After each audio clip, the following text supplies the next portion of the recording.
வணக்கம். வருகை தந்திருக்கின்ற தமிழ் செய்தியாளர்கள் அனைவருக்கும் எங்களுடைய தமிழர் தேசிய அரசியல் கூட்டமைப்பினுடைய வணக்கத்தையும் நன்றியும் வாழ்த்துக்களையும் தெரிவித்துக் கொள்கின்றோம். வருகின்ற 2026 சட்டமன்ற தேர்தலை பற்றிய சந்திப்பு இது. ஏறத்தாழ பல தேர்தல்களை தமிழ்நாடு கண்டுவிட்டது. விடுதலைக்கு முன்னாலும் தேர்தல் இருந்தது, விடுதலைக்கு பின்னாலும் இருந்தது. விடுதலை அடைந்த பின்னால் தமிழ் தேசியம் எழுந்த பொழுது திராவிட கட்சிகள் ஆட்சிக்கு வந்தன. இந்த திராவிட கட்சிகள் ஆட்சிக்கு வந்த பின்னால் தமிழ்நாடு பெற்ற நன்மைகளை பற்றி நாம் சிந்தித்து பேச வேண்டிய ஒரு நெருக்கடியான காலம் இது. ஏறத்தாழ 60 ஆண்டுகளை தாண்டுகின்றது. 60 ஆண்டு காலத்தில் திராவிட தேசியம் தமிழ்நாட்டில் இருக்கின்ற மக்களுடைய வளங்களை எல்லாம் சுரண்டி இழுத்து தன்வயப்படுத்தி அழித்து விட்டது. தமிழருடைய செல்வாக்குகள் எல்லாம் இன்றைக்கு தமிழ்நாட்டுக்கு உள்ளேயே இல்லை, தமிழ்நாட்டுக்கு வெளியே என்பதை நாம் அடுத்து பார்க்கலாம். தமிழ்நாட்டுக்குள்ளேயே எந்த வணிகமும், எந்த தொழிலும், எந்த கல்வியும், அறிவும் தமிழர்களுடையதாக இல்லை. தமிழர்கள் மிகப்பெரிய அறிவாளிகளாக இன்றைக்கு இல்லை. கடந்த காலங்களில் வழங்கிய பாரத் ரத்னா போன்ற பட்டங்களை எல்லாம் பெறுகின்ற தகுதியோடு இன்றைக்கு தமிழ்நாட்டில் இருக்கின்ற எந்த தலைவரும் எந்த மக்களும் இல்லை. விளையாட்டுகளை எடுத்துக்கொண்டால் கூட விளையாட்டுகள் அது தமிழருடைய பழந்தமிழ் விளையாட்டுகளாக இல்லாமல் இருக்கின்ற நிலையில் கூட கிரிக்கெட் போன்ற விளையாட்டுகளில் தமிழ்நாட்டினுடைய வீரர்களை சேர்க்கின்ற ஒரு தன்மை இல்லாத ஒரு நாடாக அரசாக இன்றைக்கு இருக்கின்றது. தென்னாப்பிரிக்காவுடைய விளையாட்டு அணியில் கூட 3 தமிழர்கள் இருப்பதாக நாம் கேள்விப்படுகின்றோம், மிகவும் பெருமைப்படுகின்றோம். அதே போன்று அமெரிக்காவுடைய அரசியலை எடுத்துக்கொண்டால் அங்கே கமலா ஹாரிஸ் என்கின்ற ஒரு தமிழ் பெண் ஒரு பெரிய அரசியல் தலைவராக உருவெடுத்திருக்கின்றார். ஆனால் இன்றைக்கு இந்திய அளவிலே எடுத்தால் இந்திய அளவிலே தமிழர்கள் தமிழ்நாட்டினுடைய அரசியல் தலைவர்கள் என்று யாரையும் சொல்லிவிட முடியாது. தமிழ்நாட்டிற்குள்ளேயே தமிழர்களுடைய தலைமை என்பது இல்லாமல் போய்விட்டது. திராவிடம் என்பது கூட தமிழ்நாட்டு மக்களுடைய எழுச்சியினுடைய உரைதான் அது. திராவிடம் என்பதும் தமிழர்களுடைய இன்னொரு பெயர்தான் அது. தென்னாட்டில் இருந்தவர்களை திராவிடர்கள் என்று ஆரியவர்களோ அல்லது வட இந்தியர்களோ குறிப்பிட்டதாக வரலாறு. ஆனால் அப்படி குறிப்பிட்ட வரலாறு இன்றைக்கு தமிழர்களுடைய கையிலே இல்லாமல் இருக்கின்றது. தமிழ்நாட்டிற்கு உள் வந்தவர்களுடைய ஒரு பெருமைகளை பேசுகின்ற நிலைதான் தமிழ்நாட்டில் இருக்கின்றது. தமிழ்நாட்டில் காங்கிரஸ் இந்தியை கொண்டு வந்ததால் காங்கிரஸை எதிர்த்தவர்கள் தமிழர்கள் என்கின்ற ஒரு பெயர் நமக்கு அடையாளம் இருந்தது. ஆனால் அந்த காங்கிரஸ் தான் இன்றைக்கு திராவிட கட்சிகளுடைய கூட்டாளிகளாக இருக்கின்றது. முதலமைச்சர் அவர்கள் அறிவிக்கின்ற பொழுது நாம் எல்லோரும் சேர்ந்து இந்தியை ஒழித்து விட்டோம் என்று சொல்லுகின்றார். இந்தி எல்லா இடத்திலேயும் இருக்கின்றது. மைய அரசு பணிகளிலே தமிழை கொண்டு வர வேண்டும் என்ற கோரிக்கை கிடப்பில் போட்டு விட்டார்கள்.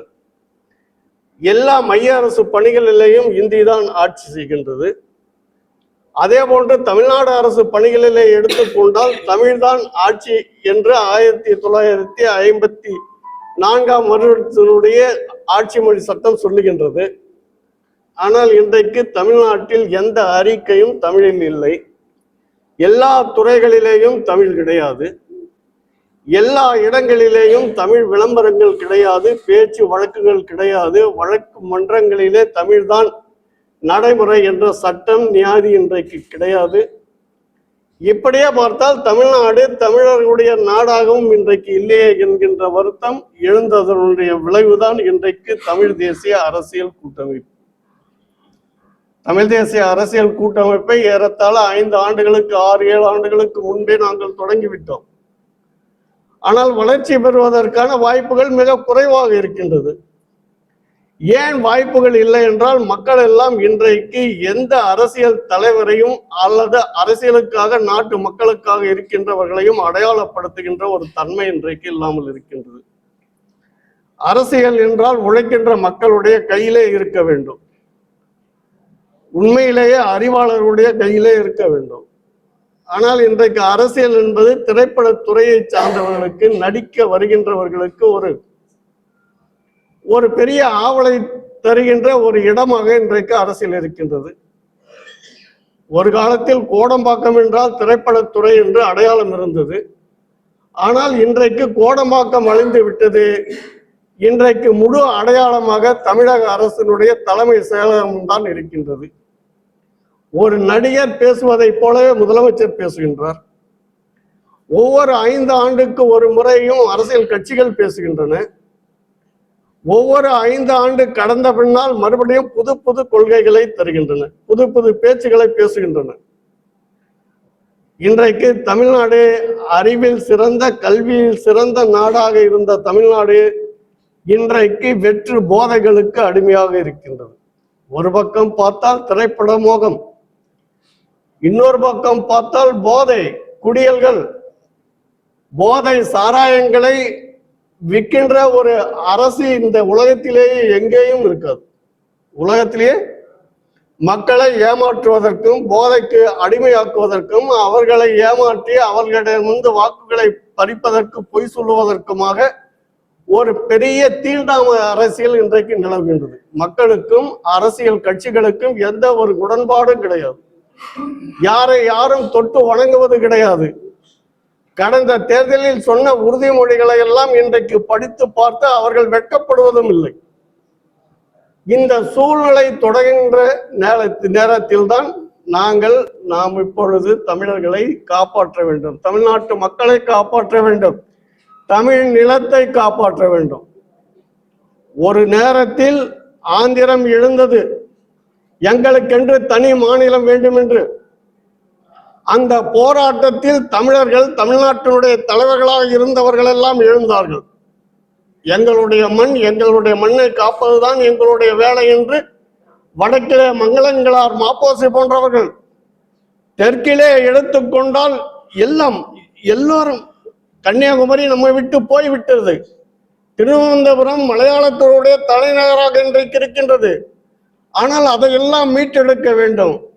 கர்நாடகத்திலே இருக்கின்ற கால் பகுதி தமிழ் பகுதிகள் என்று போராட்டம் நடத்தியவர்களுடைய ஒரு உதிரத்தில், சிந்திய இரத்தத்தில் பிறந்ததுதான் இன்றைக்கு இருக்கின்ற தமிழ்நாடு. ஆனால் இன்றைக்கு இருக்கின்ற இந்த தமிழ்நாடும் இன்றைக்கு தமிழர்களுடைய நாடாக இல்லையே. தமிழ் படிக்கின்ற நம்முடைய பிள்ளைகளுக்கு தமிழ் பாடம் நடத்துவது கடமையாக இல்லையே.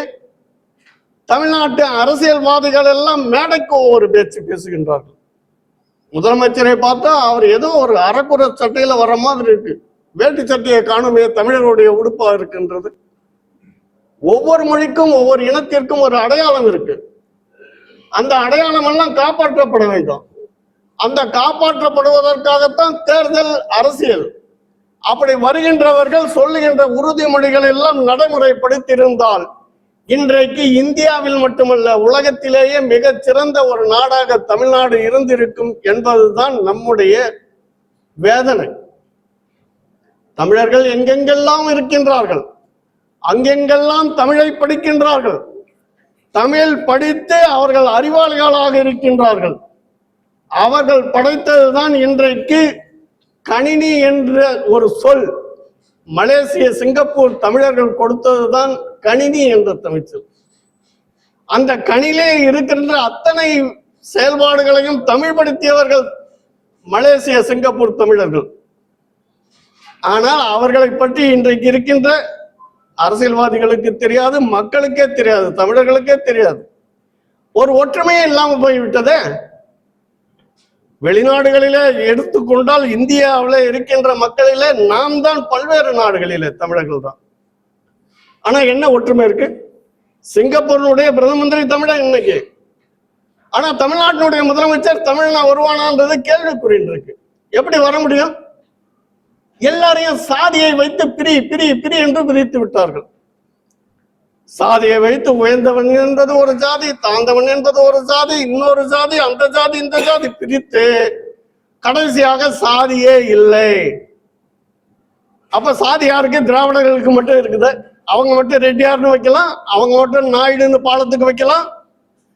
தமிழ்நாட்டினுடைய செக்கை இழுத்து தன்னுடைய உயிரை கொடுத்த சிதம்பரனாருடைய பெயரை எங்க வச்சிருக்கீங்க?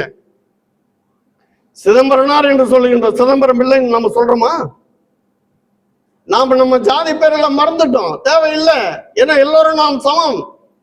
தமிழனாக பிறந்தவன் எல்லாம் ஒரே சாதி. தமிழரில் சாதி மதங்கள் இல்லை, தமிழர் எல்லாம் ஒரு தாய் பிள்ளை. ஆனால் அப்படி இருக்க சமுதாயத்துல இன்றைக்கு திராவிடர்கள் அந்த கூச்சலை நமக்கு எடுத்து பிடிக்க கடைசியா எல்லா ஜாதிகளிலும் ஒழித்து விட்டோம் என்று இன்றைக்கு அவர்கள் ஜாதி வழியாக நம்மை பிரித்து ஒற்றுமை இல்லாமல் செய்து இடையிலே நுழைந்து அவர்கள் தான் பெரியவர்கள் என்பதை போல கட்சியை நடத்துகின்றார்கள். கட்சியை குடித்தனம் நடத்துகிறார்கள். கட்சி முழுவதும் ஒரு குடும்பத்திற்கு கீழே இருக்கின்றது. வந்தவர்களே அடுத்த தேர்தலில் வெல்லுவார்கள், அவர்களே ஆட்சி பிடிப்பார்கள். அடுத்த தேர்தலில் இன்னொருவரை இவர் குறை சொல்வார். திட்டுவதும் பேசுவதும் தான் அரசியல் என்று ஆன பின்னால் தமிழ்நாட்டில் எது இருக்கும்? தமிழ்நாட்டில் உயர்ந்த பதவியில் இருக்க ஒரு தமிழனை சொல்லுங்க பார்ப்போம். யாரையாவது ஒரு ஆளை சொல்லுங்க. தமிழ்நாட்டில் இந்த திராவிட கட்சிகள் வந்த பின்னால் இவர் தான் தொழில் அதிபர் ஆனார்னு யாரையாவது ஒருத்தரை காட்டுங்க. தமிழ்நாட்டில் முழுதையா நடிக்கின்ற ஒரு சினிமா நடிகை கூட தமிழன் இல்லையே. படம் எடுக்கிறவன் தமிழன் இல்லையே, பாடுறவன். ஆனா கைத்தட்டுறவன் மட்டும் தமிழனா இருந்தால், தமிழர்கள் கைத்தட்டுவதற்கு மட்டும் இருந்தால் தங்களுடைய கையை நீட்டி அளிக்கின்ற வாக்குகளை யாருக்கு தருவார்கள் சொல்லுங்க. தமிழர்கள் சிந்திக்க வேண்டிய நேரம். நாம் யாரையும் நீ அந்த மொழி இந்த மொழி என்றெல்லாம் பேசுவதில்லை, பிரிப்பதில்லை. ஏனென்றால் தமிழர்கள் என்றால் எல்லோரும் சகோதரத்துவம். வட இந்தியாவுக்கு போனாலும் சரி, தென்னிந்தியாவில் இருந்தாலும் சரி, வேற எந்த நாடுகளுக்கு சென்றாலும் சரி. ஆனா தமிழர்கள் தலை நிமிர்ந்து நிற்பதற்கு ஒரே ஒரு அடையாளம் இருக்கின்றது. அந்த அடையாளம் இருந்தால்தான் மற்றதெல்லாம் கிடைக்கும். அந்த அடையாளம் என்னன்னா அரசியல். அரசியல் வெல்லாமல், அரசியலை நாம் பின்தொடராமல், அரசியலை கை கொள்ளாமல், ஆட்சியை நம்முடைய கைக்குள்ளே வைத்திருக்காமல் யாரும் அஞ்ச மாட்டார்கள். நீங்க ராஜாஜி வந்தா அவரை பாப்பான்னு நாம வெறுத்தோம். காமராஜர் வந்தா நாடாருன்னு வெறுத்தோம். இன்னும் யாராவது ஒருத்தர் வந்தா அவரை பறையர் என்றும், அவரை இன்னொரு சாதி என்றும். அப்ப நம்முடைய ஒற்றுமைகளை திராவிடம் கிள்ளி எரிந்து விட்டது. நாமெல்லாம் படிக்கும் போது கோனார் நோட்டு புத்தகத்தை தான் வாங்கி படிச்சோம். தமிழ் உரை கோனார். ஆனா இன்றைக்கு யாருக்கும் எந்த அடையாளமும் இல்லாம போய்விட்டது. இந்த அடையாளங்கள் நிலைப்படுத்த வேண்டும் என்பதுதான் தமிழ் தேசிய அரசியல் கூட்டமைப்பினுடைய ஒரே ஒரு நோக்கம். நாம தமிழர்களாக இருந்தாதான் மற்றவங்களுக்கு ஏதாவது செய்ய முடியும். நாம குடும்பமாக இருந்து வீட்டுல அடுப்பத்தை வச்சு சமைச்சாதான் மற்றவர்களுக்கு பரிமாற முடியும், ஒரு விருந்து வைக்க முடியும், ஒரு அறிவுரை தர முடியும். ஒரு திருவள்ளுவர் வருவார், ஒரு நாலடியார் நூல் வரும், ஒரு சிலப்பதிகாரம் வரும். 50 காப்பியங்களை போல 5000 காப்பியங்கள் இந்த பூமியில வரும். அப்ப நாம நம்முடைய அடுப்ப பத்த வைக்கிறதுக்கு இன்னொருத்தர்கிட்ட கொடுத்துட்டா நம்ம வீடு சாப்பாட்டை நாமளே கையேந்தி இலவசங்களாக வாங்க வேண்டியது வரும். இலவசங்க எதுக்கு? வாக்களித்தவங்களுக்கே ஏழையாக்குறது, வரி கட்டுறவங்க காசை வாங்கிட்டு அவங்களுக்கு இலவசம்ன்றது. அப்புறம் இன்னும் யார்கிட்டயோ கோடிக்கணக்கில் லட்சக்கணக்கில் லட்சம் கோடி 10,000 கோடிகளுக்கு மேல் இன்றைக்கு தமிழ்நாடு அரசு கடன்ல இருக்கு. இந்த கடன்கள் எல்லாம் யார் தீர்ப்பது? அதற்கு தன் உரிமை வேண்டும் தமிழர்களுக்கு. இந்த மண்ணுரிமை வேண்டும். தமிழ்நாட்டை தமிழர்கள் ஆளுகின்ற நிலை வேண்டும். தமிழ்நாட்டு பிள்ளைகள் எல்லாம் தமிழிலே படித்து முன்னேறுகின்ற காலம் நிலைத்திருக்க வேண்டும். உலக வரலாற்றினுடைய புத்தகங்களை புரட்டி பாருங்க, பக்கங்களை பக்கம் புரட்டுங்க. ஒவ்வொரு மொழிக்கும் வயது இவ்வளவுதான் வரும். மலையாளத்துக்கு எடுத்துக்கிட்டா 500 ஆண்டுகள், தெலுங்குக்கு எடுத்தா 1000 ஆண்டுகள், கன்னடத்துக்கு எடுத்தா 1500 ஆண்டுகள். இன்னும் அப்படியே போன சமஸ்கிருதம் கூட இடையில தான் தோன்றியது. ஆங்கிலம் உட்பட பல மொழிகளுக்கெல்லாம் வயது இருக்கு. ஆனா நம்முடைய தாயாய் இருக்கின்ற தமிழுக்கு மட்டும் வயதே இல்லையே. கல் தோன்றி மண் தோன்றா காலத்தே முன் தோன்றிய மூத்த குடி. அப்ப கல் என்னைக்கு தோன்றி இருக்கும்? எத்தனை லட்சம் ஆண்டுகளுக்கு முன்னால் தோன்றி இருக்கும். அந்த கல் வெடித்து சிதறி அது மண்ணாகி, அப்படி மண்ணாகிறதுக்கு முன்னே தோன்றனவனா மனித தமிழன். ஆனா தமிழர்களுடைய அடையாளத்தை அழிப்பதற்கு எதற்கு திராவிடம்? இங்க ஏன் திராவிட கூச்சல்? திராவிட கூச்சல் தமிழ் இனத்திற்கு என்ன செஞ்சிருக்கு? தமிழ்நாட்டினுடைய படையெடுப்புகளை எதை எதை நீக்கி இருக்கு? தமிழர்கள் உணர்வோடு இலங்கையில் போராட்டம் நடத்திய பொழுதெல்லாம் இவர்களுடைய ஆட்சி இருந்தது.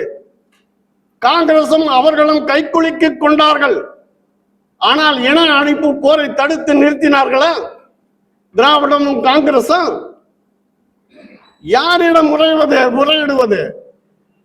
யாரிடம் முறையிட்டாலும் அது நடைபெறாது, நடக்காது. அதை நமக்குள்ளே, நம்முடைய உள்ளத்திற்குள்ளே முறையிட்டு நாம் பதில் தேட வேண்டும். நாம் பதில் தேடினால் தமிழர்களுடைய வாக்கு தமிழர்களுக்கு தான். ஏன்னா நாங்கள் சாதியை பார்க்க வேண்டும் என்றால் பார்க்கவே மாட்டோம் என்று சொன்னால் ஒவ்வொரு சாதியும் உயர்ந்த சாதி ஆகிவிடும். தாழ்த்தப்பட்டவர்கள் எல்லாம் தமிழ் நிலத்தில் இல்லை.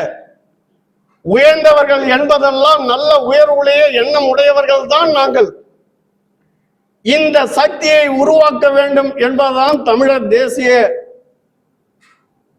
அரசியல் கூட்டமைப்பினுடைய முன்னேற்ற குரல். நாம் இதற்கு தலை வணங்க வேண்டும். இந்தியா முழுவதும் தமிழர்களுடைய நாடாக ஒரு காலத்தில் இருந்தது. இன்றைக்கும் தமிழர்கள் தமிழ்நாட்டில் மட்டுமல்ல, இந்தியாவினுடைய பல்வேறு பகுதிகளிலே வாழ்கின்ற மக்களாக இருக்கின்றோம். ஆனால் நமக்குள்ளே, நாம் தமிழர்களுக்குள்ளே, தமிழ்நாட்டிற்குள்ளே எந்த பிரிவினையும் கிடையாது. எந்த மொழி பிரச்சனையும் கிடையாது, எந்த இன பிரச்சனையும் கிடையாது, எந்த ஜாதி பிரச்சனையும் கிடையாது. எல்லாரும் 8.5 கோடி மக்களும் தமிழர்கள் தான். எல்லோருடைய வாழ்க்கை முன்னேற்றத்திலும் நமக்கு அக்கறை இருக்கு. ஆனால் இந்த அக்கறையை முதலில் தமிழர்களுக்கு நாம் சமைத்து படைப்பதுதான் முதல் வேலை என்பதை உறுதி செய்கின்ற நோக்கத்தோடு இந்த 26ஆம் ஆண்டு தேர்தலை சந்திக்க தமிழ் தேசிய அரசியல் கூட்டமைப்பு நினைக்கின்றது. ஆனால் எங்களுக்கு போதிய வல்லமை இல்லை. இருந்தாலும் அந்த வல்லமையை செய்தியாளர்களாக நீங்கள் தான். ஏனென்றால் 4வது தூண் ஜனநாயகத்தினுடைய ஒரு கட்டிடம்னா 4 சுவர்கள், 4 பக்கத்தினுடைய கம்பங்கள் நிற்கணும். அந்த கம்பத்தில் ஒன்று செய்தியாளர், ஊடகம், பத்திரிகையாளர், எழுத்தாளர், சிந்தனையாளர்கள்.